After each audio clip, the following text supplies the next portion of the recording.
Hola chicos y chicas, en la cápsula de hoy día vamos a hablar sobre las reformas borbónicas, que es uno de los temas que habíamos dejado pendiente, ¿ya?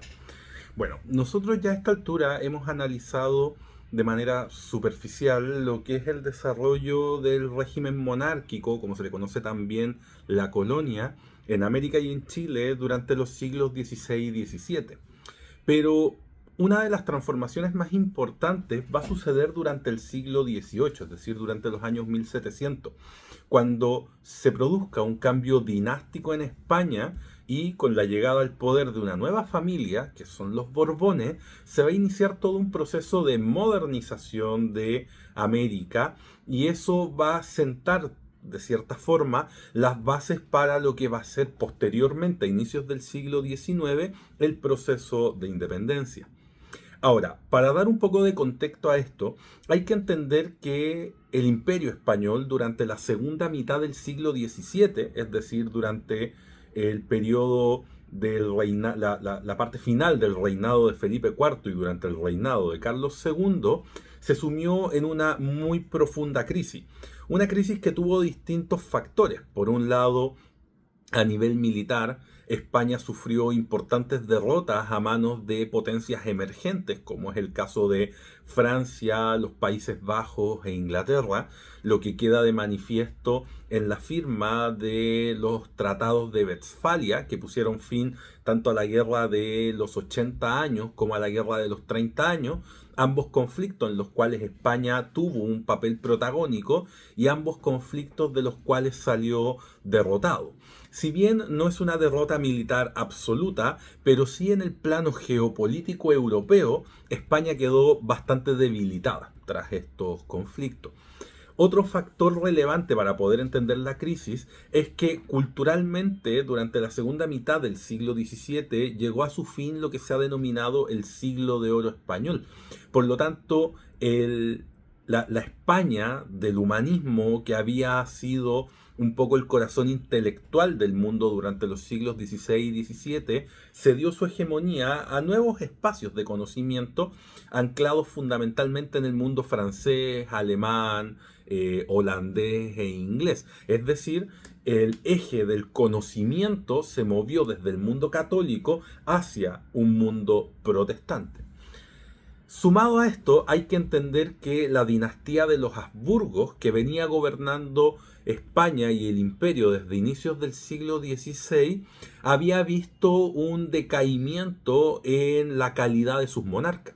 Si bien durante el siglo XVI tuvimos monarcas de grandes capacidades como Carlos I o quinto del Imperio Romano, del Sacro Imperio Romano, y Felipe II, lo cierto es que durante el siglo XVII la calidad de los monarcas va a ir a la baja. Felipe III, Felipe IV y posteriormente Carlos II son monarcas que no se equiparan en su capacidad política a lo que habían sido sus antecesores del siglo XVI.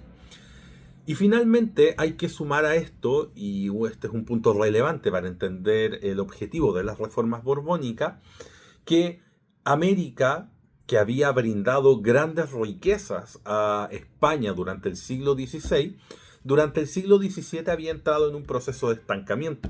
La mala administración, la poca innovación tecnológica, la incapacidad de las autoridades políticas que se encontraban acá, la corrupción política, habían llevado a que América no rindiese los frutos que debía rendir para sostener de manera correcta y bien lo que era la administración española.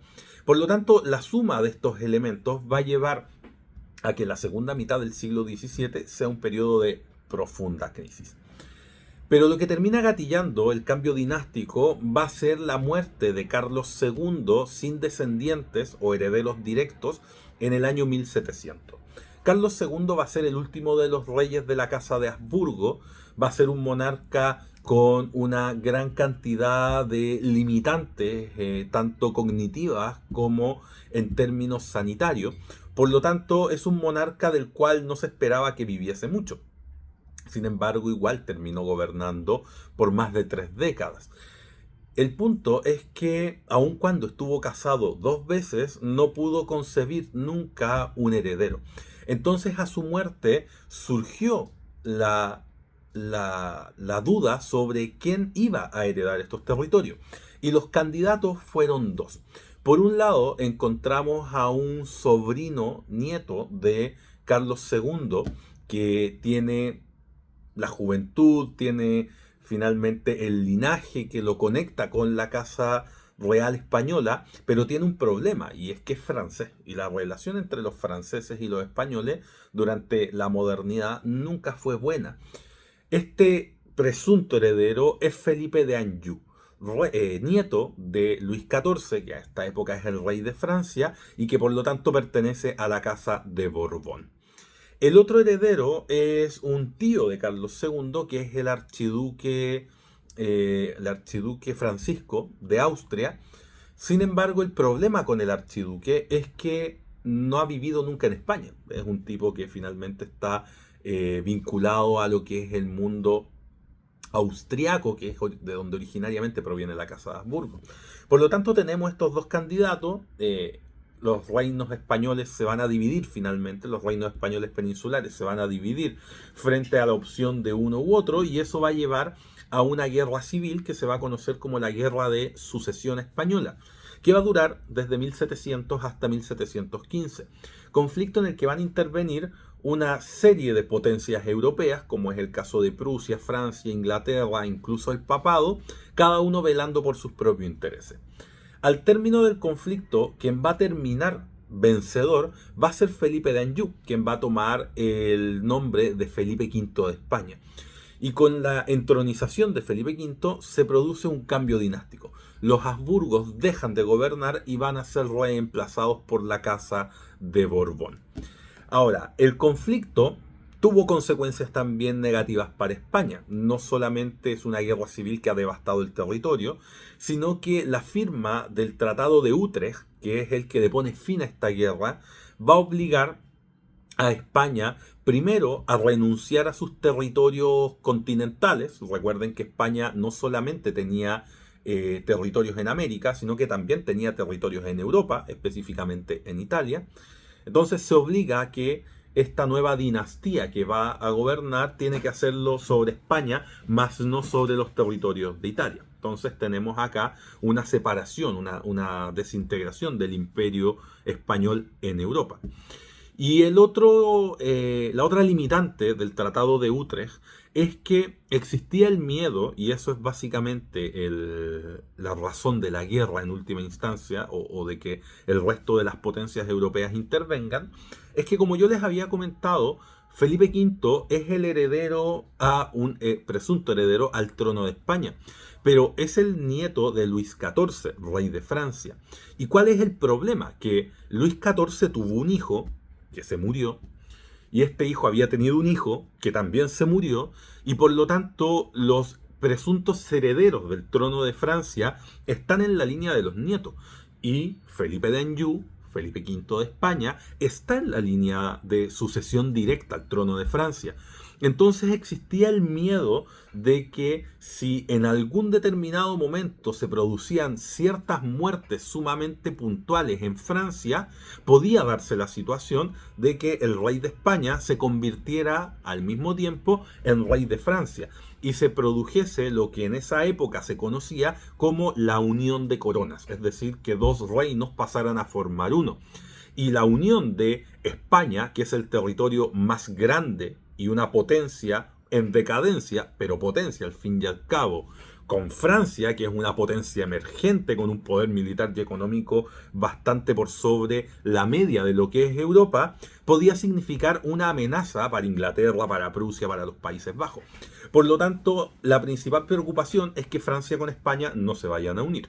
Y eso lleva a que en el Tratado de Utrecht, junto con obligar a España a renunciar a sus territorios en Europa, lo que evidentemente la debilita, se le obliga a firmar este acuerdo que imposibilita la unión de coronas. Es decir, si en algún determinado momento Felipe V quisiera asumir el trono de Francia, tiene que renunciar al trono de España. ¿Ya? Eso por una parte. Ahora, con la guerra terminada y con los Borbones en el poder de España, vamos a ver un cambio en el paradigma político español. Durante la administración de los Habsburgo, lo que primó fundamentalmente fue un gran pragmatismo. Es decir, mientras se cumpliesen con ciertos estándares mínimos en torno a la administración de América, bastaba y sobraba. Y esos estándares mínimos, ¿cuáles eran? La lealtad a la monarquía, la profesión de la fe cristiana y el pago de los correspondientes impuestos.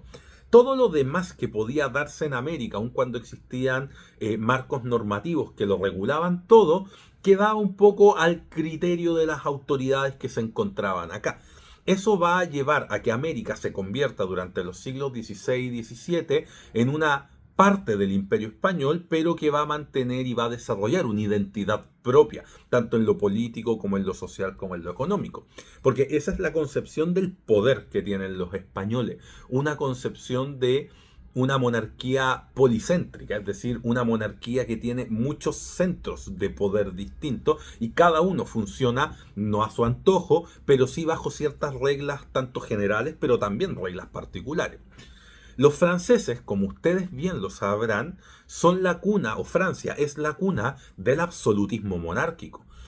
Felipe V ha sido formado por quien es conocido por ser el máximo representante del absolutismo monárquico, que es Luis XIV, cuya frase por la cual va a pasar a ser conocido en la historia es "el Estado soy yo".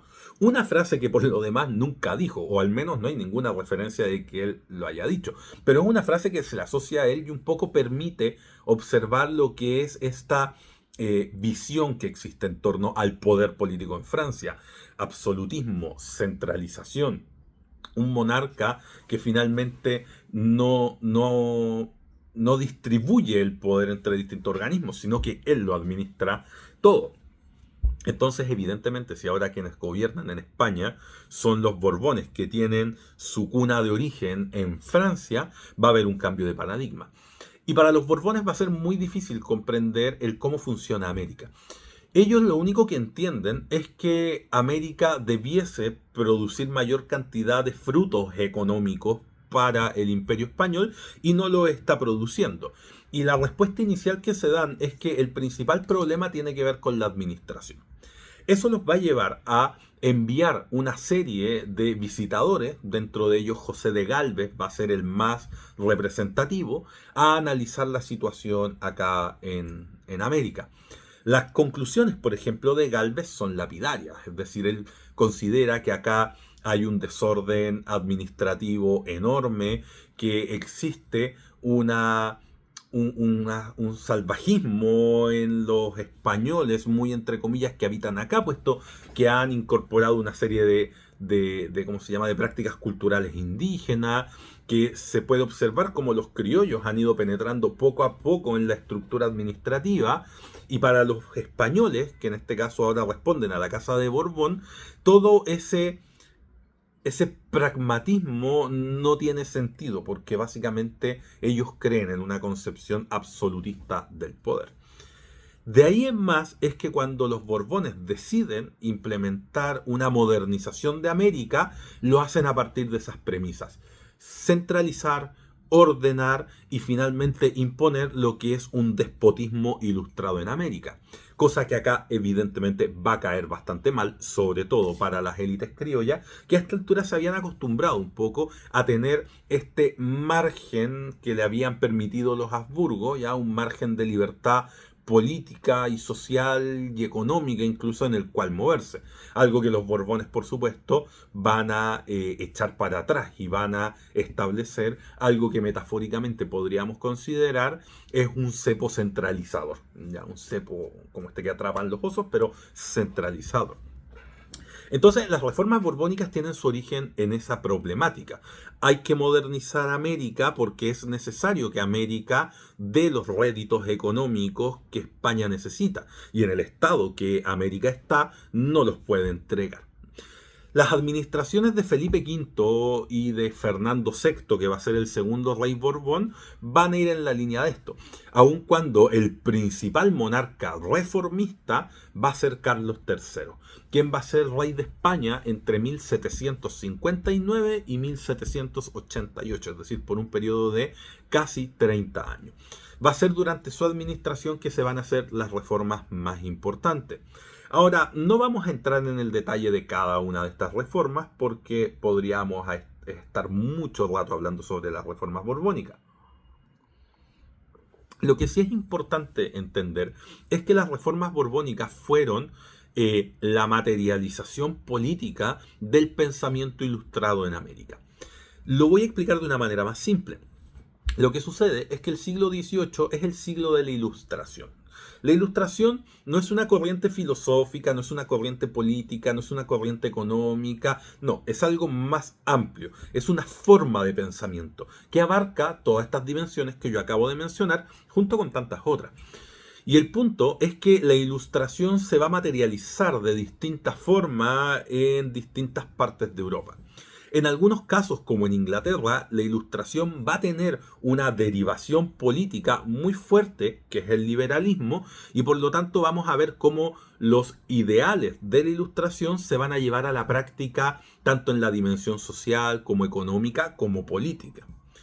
Otros países, como Francia, que curiosamente es la cuna de grandes pensadores ilustrados, va a tener un régimen político tan absolutista y centralizador que la Ilustración va a quedar remitida a ser una conversación entre la burguesía, los intelectuales, algunos grupos de la nobleza, pero en ningún caso se va a materializar hasta al menos el momento de la Revolución, que es ahí cuando sí se empiezan a aplicar estas ideas. Pero junto con tener estos países que aplican la Ilustración y estos países que no la aplican, Inglaterra y Francia siendo los ejemplos, hay países de posición intermedia. Esos países o reinos vienen a ser para esta época la Rusia de Catalina la Grande, la Prusia, posteriormente va a ser Alemania esto, pero de momento es el reino de Prusia, gobernado por Federico el Grande, y la España de Carlos III. Estos tres reinos van a categorizarse en lo que se ha definido convencionalmente como el despotismo ilustrado. Es decir, son tres reyes, Catalina, Federico y Carlos III, que concentran todo el poder, creen que el poder que ellos tienen deriva de Dios, pero están de acuerdo en que a nivel social, económico, más no político, pero sí social, económico, educacional, cultural, religioso, científico, hay que implementar las ideas de la Ilustración. Y por eso se habla de un despotismo ilustrado. Políticamente sigue habiendo un absolutismo, todo está en manos del monarca, pero desde ese control absoluto del poder, el monarca permite que en todas las demás dimensiones el ideal de la Ilustración, del progreso científico, sí se pueda aplicar. Entonces, lo que se aplica en América, que son las reformas borbónicas, es eso, es una modernización ilustrada bajo el paradigma del despotismo ilustrado. El despotismo ilustrado se materializa en una frase que es usada recurrentemente, pero hay que tratarla con cuidado, porque no necesariamente fue eso, pero sirve para entender la idea de que hay una concepción de que hay que dar todo para el pueblo, pero sin el pueblo. Que es una idea que me imagino que han escuchado antes. Un poquito es la premisa o el motor conceptual que mueve la lógica del despotismo ilustrado. Y las reformas borbónicas vienen a hacer eso. Ahora, las reformas borbónicas no solo se aplicaron en América, también se van a aplicar en España. Hay una serie de reformas que se van a impulsar, sobre las cuales no vamos a hablar ahora porque sería desviarnos del tema. Ahora, hay países que se vieron profundamente afectados por las reformas borbónicas, como es el caso del Virreinato del Perú. El Virreinato del Perú va a ver muchas consecuencias, entre comillas, negativas asociadas a las reformas borbónicas. Pero otros territorios, como es el caso de la Capitanía General de Chile o las provincias de La Plata, que se van a convertir en un virreinato, el de La Plata, actualmente Argentina con Paraguay y Uruguay, se van a ver muy beneficiados. Porque las reformas borbónicas van a ir en distintas líneas. Por un lado, se va a impulsar una reforma de carácter territorial y administrativa, mediante el cual se va a considerar que todo el continente dividido en dos virreinatos es algo de bastante difícil administración, por lo tanto se van a crear nuevas unidades territoriales. Se crean varias capitanías generales en Centroamérica que van a empezar a administrarse de manera independiente del virreinato de la Nueva España. Pero los cambios más profundos se dan en Sudamérica. El virreinato del Perú va a perder 3 territorios muy importantes. Toda la zona norte, lo que actualmente es Ecuador, Colombia, Venezuela y Panamá, va a ser autonomizado y se va a crear el virreinato de la Nueva Granada. Todas las zonas transcordilleranas, incluida Bolivia, junto con Paraguay, Uruguay y la actual Argentina, también van a ser desligadas del virreinato del Perú y se va a crear el virreinato de La Plata. Y para el caso de Chile, que tiene una dependencia administrativa del Perú, también se le va a autonomizar, solamente que no bajo la condición de un virreinato, sino que bajo la condición ya formal de una capitanía general. Por lo tanto, Chile empieza a desligarse poco a poco de lo que es la administración del Perú. Entonces, se dan esos cambios de carácter territorial. Institucionalmente también tenemos cambios. Hay ciertas instituciones que están dadas por la tradición española, como es el corregimiento, que van a ser eliminados y van a ser reemplazados por instituciones que nacen de la tradición política francesa, como es el caso de la intendencia. ¿Ya? La intendencia guarda una similitud con el corregimiento, pero la diferencia es que el corregimiento es una institución que está anclada en la tradición española medieval. Y la intendencia está anclada en la tradición francesa medieval. ¿No? Tienen que recordar que estos sujetos que gobiernan ahora vienen de este mundo galo, ya de este mundo francés. Entonces, la creación de la intendencia, por ejemplo, en lo institucional tiene un doble objetivo: eliminar el corregimiento y también hacerle peso al cabildo, que era una institución que a los Borbones no les gustaba mucho, no les hacía mucho sentido que existiera.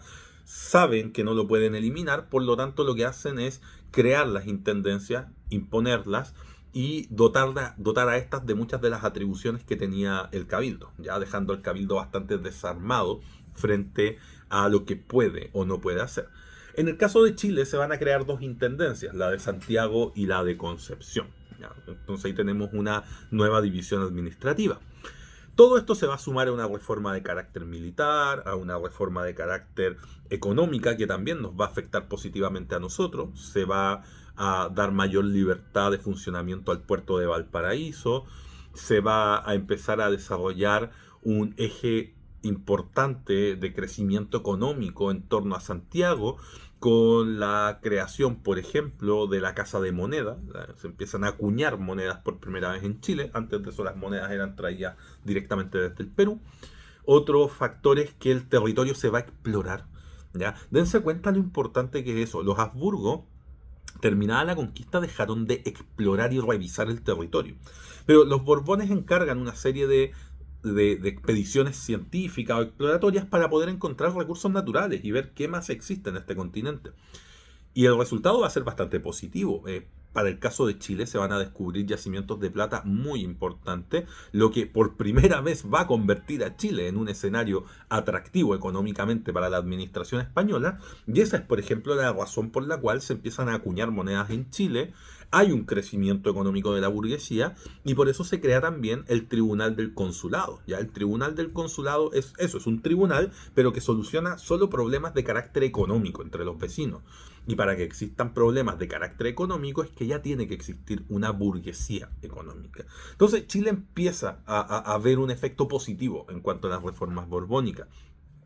Sin embargo, uno de los puntos negros de las reformas borbónicas, no solamente en Chile, sino que en todo el imperio, va a ser la expulsión de la Compañía de Jesús en 1767. Los jesuitas tienen un problema, y el problema es que no responden a la autoridad del monarca, responden a la autoridad directamente de Dios y en mejor de los casos a la Iglesia Católica. Y los Borbones no ven a la religión de esa forma. Ellos entienden que las iglesias tienen que ser fundamentalmente iglesias de carácter nacional y responder, antes que al Papa, responder a ellos como monarca.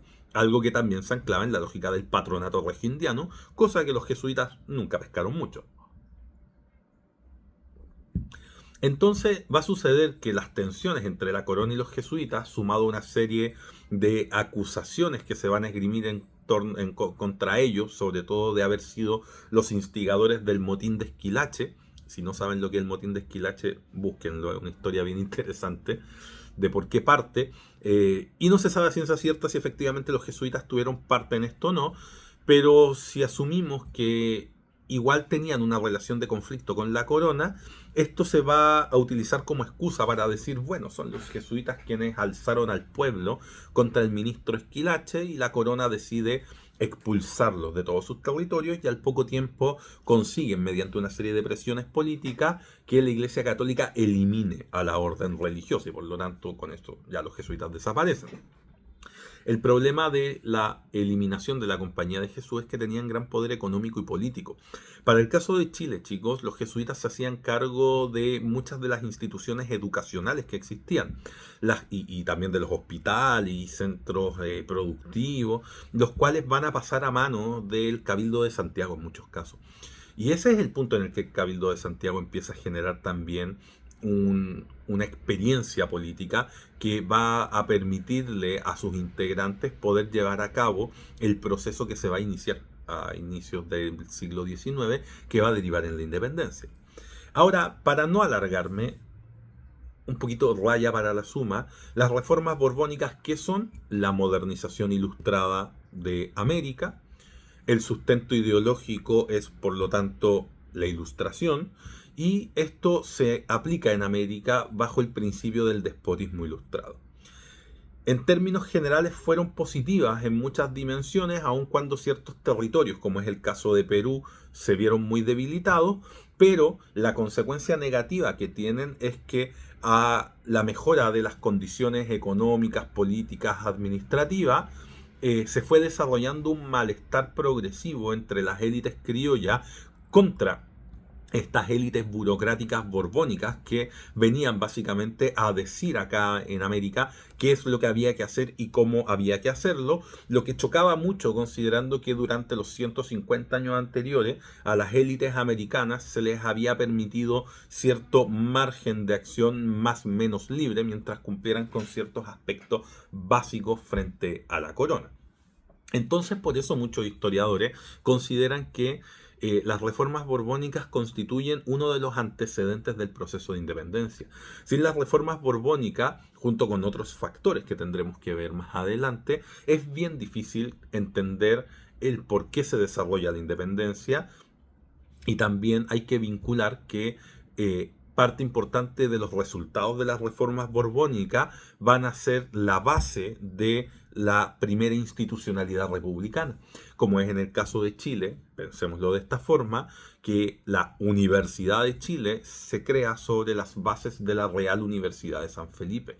Y la Real Universidad de San Felipe es la universidad que se crea para Chile durante las reformas borbónicas.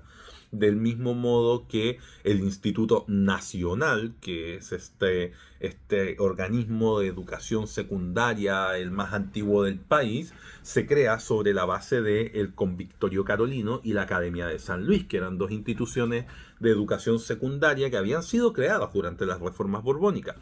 Y así podemos ir viendo esto a lo largo del siglo XIX. Las intendencias como idea se mantienen y después se crean más, y así sucesivamente las reformas borbónicas, aun cuando ya nos independizamos, somos una república independiente, pero las consecuencias de las reformas borbónicas se van a proyectar más allá del proceso de independencia y es posible verlas incluso durante el siglo XIX.